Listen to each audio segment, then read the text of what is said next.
goes kind of hand in hand from our kind of ideas and concepts and philosophy and stuff. So it all kind of starts from there.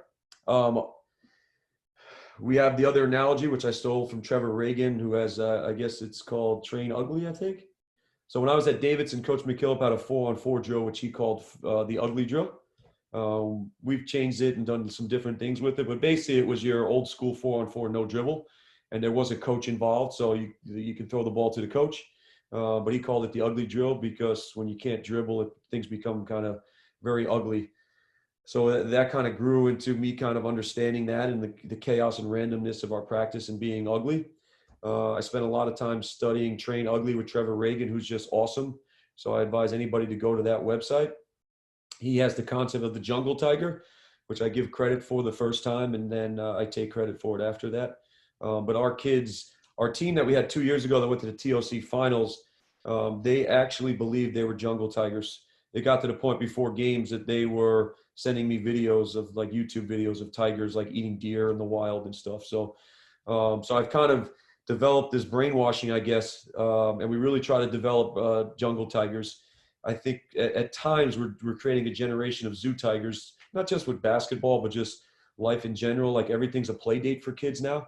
They don't know how to choose teams. They can't make decisions, so on and so forth. So our kids, when we play against teams that try to walk the ball up the floor and call out plays, they start going crazy because they start yelling out "Zoo Tiger," and they think that the zookeeper, who is the head coach, has complete control. And without the zookeeper, they cannot function. So kind of like Coach Tobin, like we like chaos and pressing, and we don't want you to run your offense, and we're trying to wear you down and turn you over. And I'm definitely a riverboat gambler, and we go for it. But that's kind of what it is. To give you guys a real, I guess something to write down in your notes, the jungle tiger for me is two things. It's two sets of three. The first one is attacking mentality. So I want all of our players to have an attacking mentality. Everything we do is from that nature. Coach McKillop would always tell me, attack the attacker. So if somebody's pressuring you, like we don't run plays against pressure, like we attack the pressure. If somebody's, in a one-on-one situation, somebody's really pressuring you, like you're going to have to beat that kid. You're going to have to drive it, clip his hip, attack space, go after it. So we want an attacking mentality in everything we do.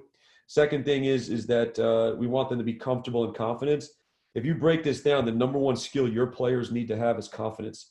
That is the number one thing, I think. I know it sounds like, well, you need shooting, you need dribbling, and I get all of that stuff. I've seen kids that can really shoot it in practice. I've seen kids that can really handle it in practice.